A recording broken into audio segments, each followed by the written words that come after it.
Sophie, tu es musicienne, tu fais du violon. Ouais. Moi, je chante en polyphonie dans d'autres groupes. Et après des années d'amitié, eh ben, Sophie m'a proposé de faire quelque chose avec elle. C'est ça. Donc on s'est essayé. Faire de la musique. Voilà. Faire de la musique. On s'est. Musicoque. On était sur l'idée quand même de chant en oc. Voilà. Garlic face, c'est tête d'ail, tête d'ail. Voilà. C'est un mot anglais en fait, c'est deux mots anglais. Et c'est un petit nom comme figure d'anchois ou tête de poulpe et tout ça qu'on se dit parfois quand on répète là, mais tête d'ail, tu es à côté du temps, ou tête d'ail, franchement tu chantes pas juste, ou des choses comme ça. Et on se dit tête d'ail, mais vu qu'on aimerait bien avoir une renommée internationale, on se dit il faut qu'on ait un nom en anglais quoi. En fait, voilà. ce nom, il est fou. On cherchait un nom, je sais pas si tu te souviens, on était en répète de résidence. On s'arrachait les cheveux à trouver un nom et ce truc-là est apparu, je sais plus trop comment. Je crois que ça vient d'une référence à une série américaine. Et j'ai dit Garlic Face et on s'est regardé et c'était ça quoi.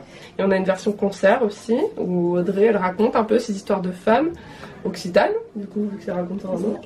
En fait, c'est le même répertoire, c'est ça, c'est Garlic Face, il y a le balletti, où on se fait plaisir sur scène et à voir les gens danser, mais quand même, tous ces textes de chant à danser, on se dit, ils racontent des choses quand même très très belles, et moi j'aime raconter quand je chante, donc on a créé notre projet, c'est la Margot, c'est Garlic Face raconte la Margot, et donc c'est ces chants du répertoire à danser qui sont chanter mais dans un contexte où les gens sont assis et où on raconte entre les chants qu'est-ce qui lui arrive à cette Margot, c'est toute l'histoire de sa vie, de son premier amour à partir de chants traditionnels, vraiment des histoires, on les a pas inventées, elles sont là, elles existaient bien avant nous et j'espère qu'on les trouvera très très longtemps après nous.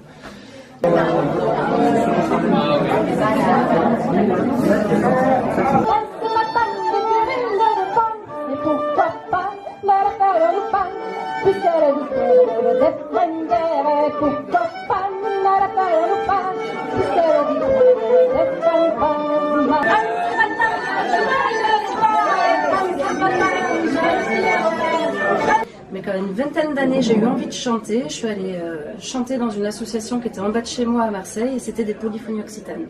Ça aurait été des polyphonies bulgares, je pense que j'aurais chanté 2 ans, 3 ans en bulgare, mais pas plus. Et en occitan, c'est que je suis pas née ici, mais j'y ai grandi et c'est une langue qui me parle, quoi. Même si moi je la parle pas, elle me parle. Et moi c'est pareil, je suis pas d'ici du tout, je viens du nord de la France, j'ai passé une majeure partie de ma vie. Même si je suis arrivée il y a une petite dizaine d'années ici, et bah, c'est une langue qui me parle aussi, quoi. Je la trouve belle, j'aime bien la façon dont elle est contée, elle